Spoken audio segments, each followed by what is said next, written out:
Assalamualaikum warahmatullahi wabarakatuh teman-teman semua, ketemu lagi di Kita Bisa Ya.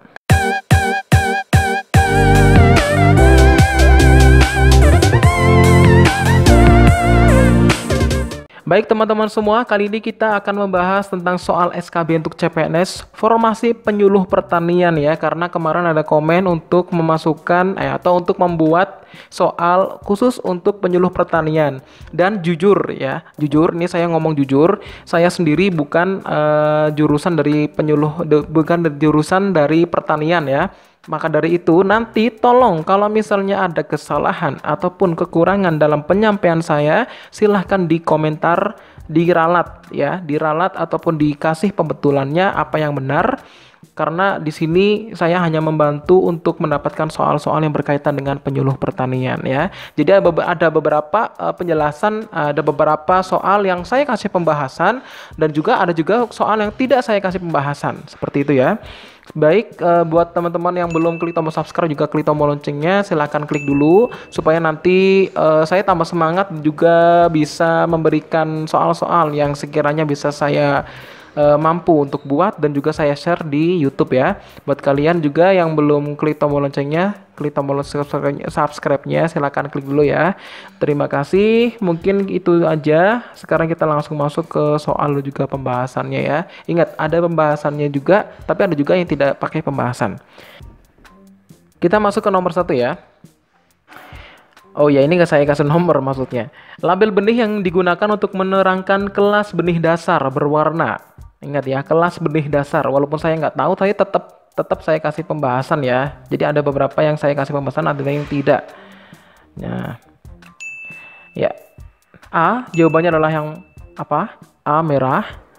B, biru. C, putih. Atau yang D, kuning. Atau yang E, ungu. Ya, kelas benih dasar ya, yang saya tanyakan adalah kelas benih dasar. Ya, jawabannya adalah yang C ya, putih. Kalau yang kuning itu adalah benih sejenis ya. Benih penjenis, tuh kan udah salah ngomong. Benih penjenis, yaitu benih yang diproduksi oleh dan di bawah pengawasan pemulia tanaman yang bersangkutan atau instansinya ya. Jadi sumber perbanyakan benih dasar. Kalau putih itu adalah benih dasar ya, keturunan pertama dari benih penjenis ya. Sehingga benih dasar diproduksi di bawah bimbingan yang intensif dan pengawasan yang ketat sehingga kemurnian varietasnya dapat terpelihara. Benih jenis dasar diproduksi oleh instansi atau badan yang ditunjuk oleh Direktorat Jenderal Tanaman Pangan dan produksinya disertifikasi oleh Balai Pengawasan dan Sertifikasi Benih. Kalau labelnya ungu itu adalah benih pokok, yang artinya keturunan dari benih dasar yang diproduksi dan dipelihara sedemikian rupa sehingga identitas dan tingkat kemurnian varietas yang ditetapkan dapat terpelihara dan memenuhi standar mutu yang ditetapkan dan harus disertifikasi sebagai benih pokok oleh siapa? Balai Pengawasan dan Sertifikasi Benih tentunya. Kemudian kalau label biru gimana? Kalau label biru adalah benih sebar, merupakan keturunan dari benih pokok ya, yang diproduksi dan dipelihara sedemikian rupa sehingga identitas dan tingkat kemurnian varietas dapat dipelihara, memenuhi standar mutu benih yang ditetapkan serta harus disertifikasi sebagai benih sebar oleh Badan Pengawasan dan Sertifikasi Benih.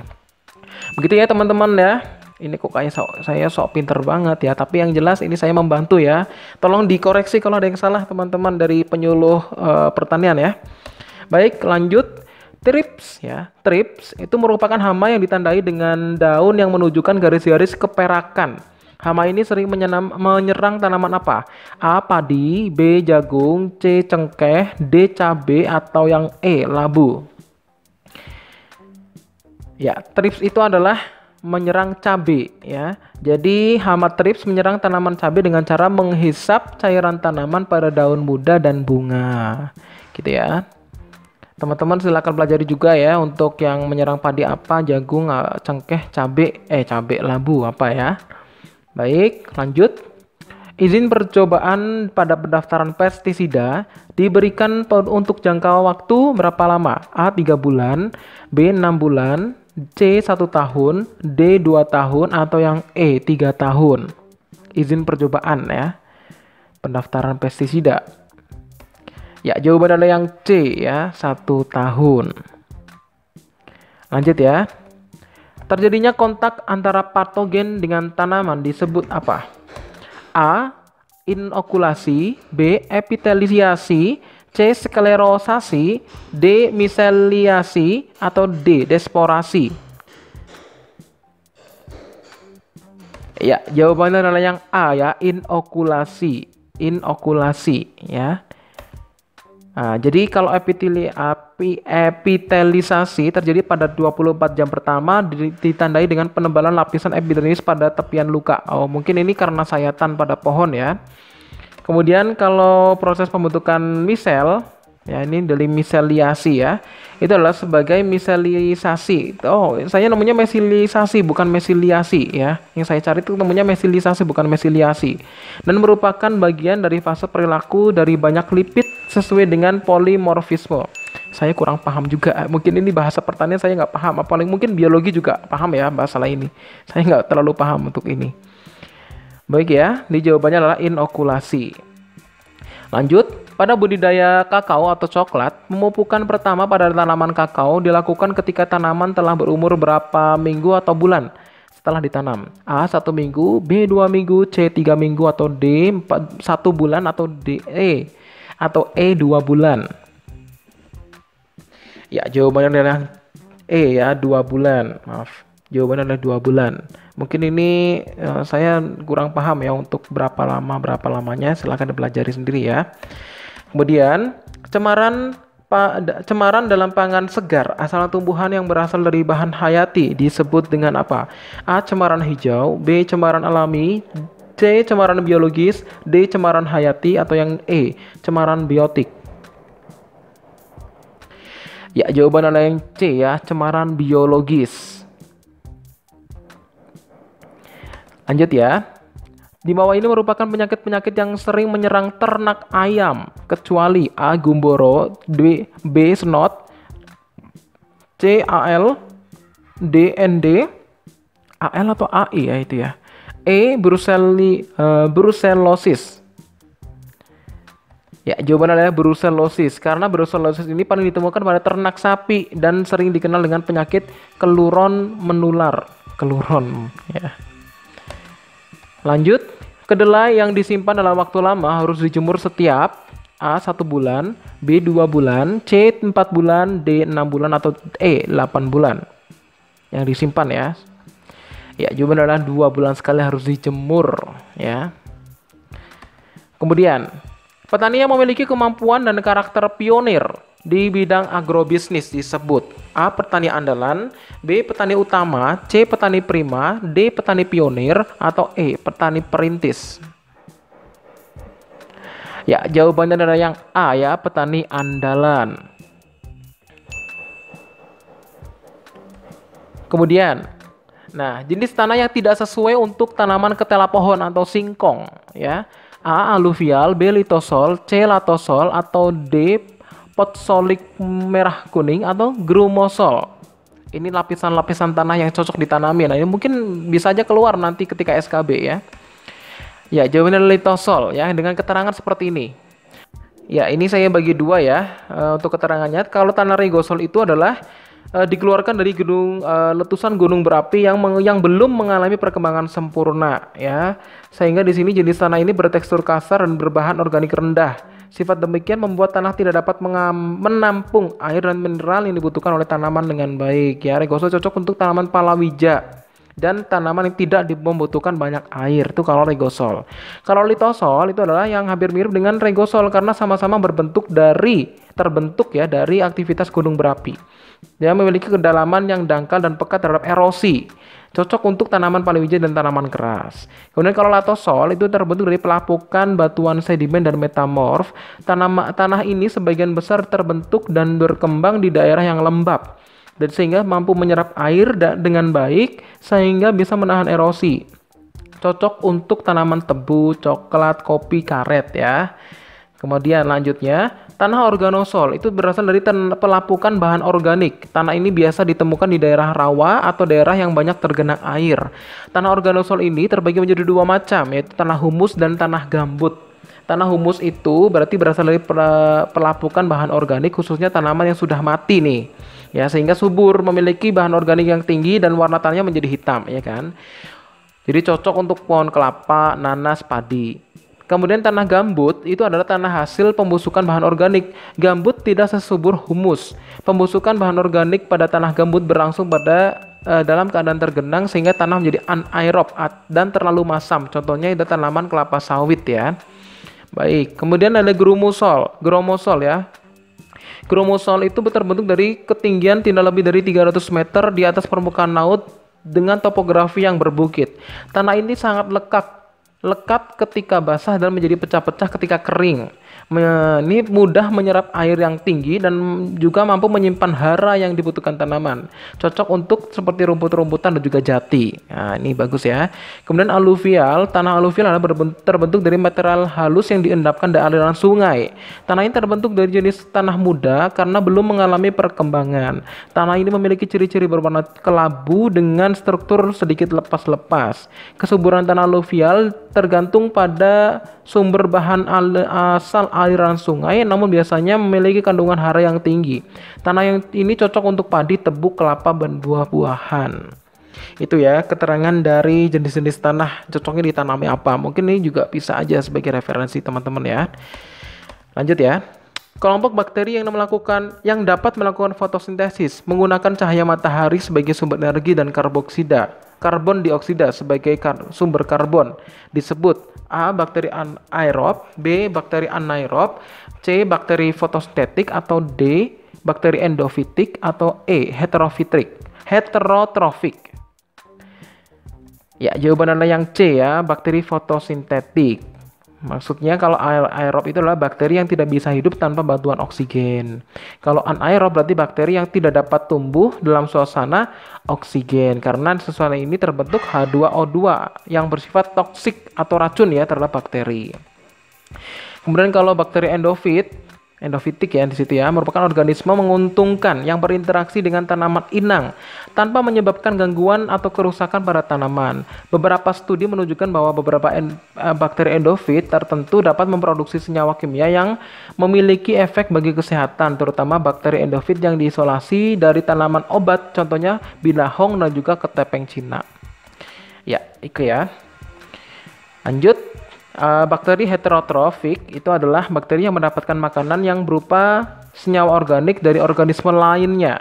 Ya, jadi maksudnya adalah berasal dari kata hetero yang berarti yang lain dan tropein itu adalah yang berarti makanan. Berarti berdasarkan mendapatkan makanan dari organisme lain ya. Berarti sama juga kayak inang ya. Kemudian kelompok bakteri yang bisa tumbuh jika ada oksigen disebut dengan bakteri apa?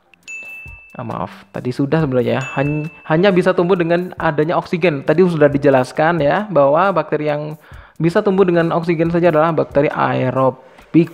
Air. Kalau saya taunya aerob ya, bukan aerobik. Kalau orang IPA tuh biasanya aerob. Lanjut ya.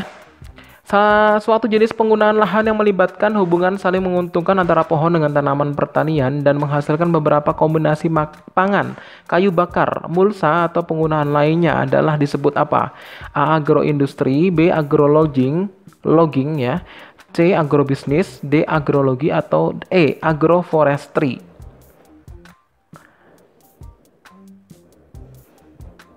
Ya, jawabannya adalah yang E ya, agroforestry. Kalau agroindustri ini mungkin sama seperti perindustrian tumbuh-tumbuhan ya. Kemudian logging itu penebangan, lebih ke penebangan. Kalau agrobisnis ini adalah lebih mungkin ada mata kuliah tentang agrobisnis ya. Tapi kalau secara spesifik agrobisnis membahas tentang apa saya kurang tahu, tetapi lebih masih ke pertanian, bab ke pertanian. Tapi kalau di sini ini jawabannya adalah agroforestry ya, semua jenis penggunaan lahan ya yang melibatkan hubungan saling menguntungkan antara pohon dengan tanaman pertanian dan juga menghasilkan kombinasi pangan, kayu bakar, mulsa, penggunaan lainnya. Berarti memiliki keuntungan antara satu pohon dengan kehidupan manusia, kan gitu ya kan? Dari kombinasi pangan, kayu bakar, mulsa dan lainnya. Berarti semua juga masuk. Ya, mungkin ini bahasa pertanian lebih memahami ini ya daripada saya. Oke, lanjut ya. Suatu alat untuk mengukur potensial matriks air tanah atau tegangan air dalam in situ, ya, tanah in situ. Suatu mangkok porus, keramik permeable yang dihubungkan dengan tabung berisi air pada suatu manometer, alat vakum, penimbul tekanan, dan alat pengukur tekanan lainnya. Itu adalah A, jawabannya ya, tensiometer. Ya, ini karena mengukur tekanan, ya. Mengukur tekanan. Tensi itu artinya adalah tekanan. Kalau di sini tekanan atau tegangan, ya. Seperti itu. Soalnya kalau matrikometer, porus meter, traksimeter saya nyari itu nggak ada. Saya sendiri nyari nggak ada loh ya. Mungkin teman-teman bisa tahu nih apa pengertian dari ini. Saya cari soalnya nggak ada. Adanya matriks dalam matematika tuh ya, perhitungan matematika ada. Gitu. Lanjut ya. Keseimbangan hara adalah apa? A. Hara dengan unsur nitrogen banyak. B. Hara kalium dan nitrogen harus berimbang. C. Konsentrasi hara esensial untuk pertumbuhan tanaman yang memungkinkan pertumbuhan dan hasil maksimum. D. Hara organik dan non-organik berimbang. Atau yang E. Hara organik diutamakan. Keseimbangan hara ya, maksudnya apa? Ya, jawabannya yang C ya, konsentrasi hara esensial untuk pertumbuhan tanaman yang memungkinkan pertumbuhan dan hasil maksimum. Gitu ya. Kemudian, suatu pengukuran potensial erosi dari suatu kejadian curah hujan disebut dengan apa? A. Indeks curah hujan. B. Indeks erosivitas. C. Indeks hujan. D. Level kelongsoran. Atau E. Level longsor. Ya, jawabannya yang B ya, indeks erosivitas. Ya, karena ini adalah pengukuran potensi erosi, ya udah kelihatan banget ya. Walaupun sini ada kata-kata level longsor, kan erosi juga longsor ya kan, pengikisan air tanah ya sebenarnya erosi itu. Lanjut ya. Konversi residu organik melalui aktivitas biologis, sintesa mikroba dan reaksi kimiawi menjadi humus dengan istilah apa? A. Humidity. B. Humifikasi. C. Humifora. D. Humid. Atau E. Biokonversi. Ya, jawabannya yang B ya, humifikasi. Ini kalau saya cari bahwa humidity itu adalah jumlah kandungan uap air di dalam udara. Kalau humid itu arti katanya adalah kata-kata lembab ya. Kalau biokonversi adalah sebuah proses yang mampu mengubah bahan organik menjadi produk lain yang berguna dan memiliki nilai tambah dengan memanfaatkan proses biologis dari mikroorganisme dan enzim. Ya, jadi jawabannya adalah humifikasi ya. Lanjut, ilmu yang mempelajari tentang distribusi dan pergerakan air adalah A. Hidrolik, B. Hidrologi, C. Aerologi, D. Hidroponik, atau E. Hidroscience. Ya, yang jelas adalah yang B ya, karena ilmu itu adalah ada kata-kata loginya. Kalau yang C. Aerologi itu sebenarnya nggak ada karena kata-kata air ya. Jadi bentuk aerologi aja gitu ya. Kemudian, kalau hidrolik itu adalah teknologi yang memanfaatkan zat cair, biasanya oli, dan juga untuk melakukan sesuatu gerakan segaris atau putaran. Kalau aerologi itu adanya aerologi, pengetahuan mempelajari tentang cuaca pada tingkat atas. Kalau hidroponik adalah teknik penanaman dengan media air. Kalau hidrosains adalah keilmuan yang membahas tentang air, ya. Baik teman-teman ya, kita lanjut.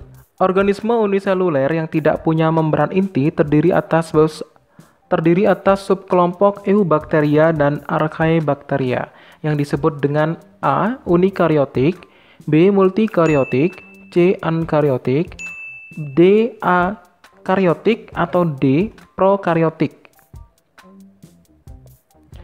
Ya, jawabannya yang E ya, prokaryotik. Prokaryotik itu sebenarnya adalah makhluk hidup yang tidak memiliki membran inti sel ya.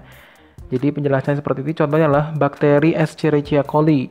Kemudian eukaryotik itu adalah memiliki membran inti sel. Jadi sebenarnya sini yang saya temukan adalah prokaryotik dan eukaryotik ya. Sedangkan untuk yang lainnya saya mungkin belum paham atau mungkin saya belum menemukan itu. Kalau uni multi gitu ya. Multi itu saya taunya banyak, tapi nggak tahu juga, soalnya yang saya tahu hanya prokaryotik dan juga eukaryotik.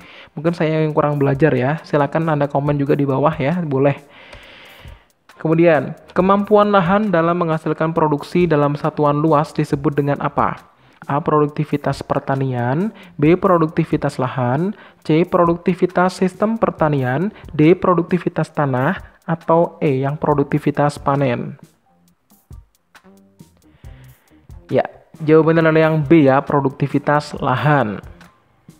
Lanjut. Arti dari potentially utilizable water resource atau PUWR adalah apa? A. Sumber daya air yang penuh fungsi. B. Sumber daya air yang berpotensi banjir. C. Sumber daya air yang berpotensi ekonomi. D. Sumber daya air yang kurang memiliki potensi. Atau yang E. Sumber daya air yang berpotensi dapat dimanfaatkan. Ya, jawabannya adalah yang E ya. Sumber daya air yang berpotensi dapat dimanfaatkan. Lanjut, kemampuan suatu sistem pengelolaan lahan dalam mengurangi intensitas dan frekuensi banjir dikenal dengan istilah apa? A. Mitigasi banjir. B. Penghijauan lahan. C. Reboisasi. D. Pemuliaan lahan. E. Mitigasi bencana. Ya, jawabannya yang A ya, mitigasi banjir ya. Sebenarnya kalau mitigasi itu artinya adalah tindakan untuk mengurangi bencana ya. Jadi karena di sini banjir berarti otomatis adalah ya untuk mengurangi banjir. Jadi mitigasi adalah suatu tindakan untuk mengurangi dampak bencana banjir ya. Gas metan adalah gas rumah kaca yang dihasilkan melalui dekomposisi bahan organik secara anaerobik.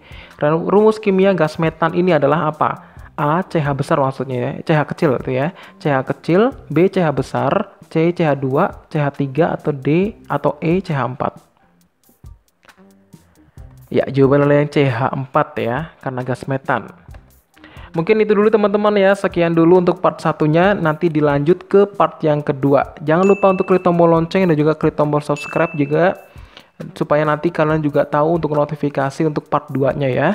Baik, terima kasih untuk itu. Cukup dulu. Terima kasih, ketemu di part 2. Assalamualaikum.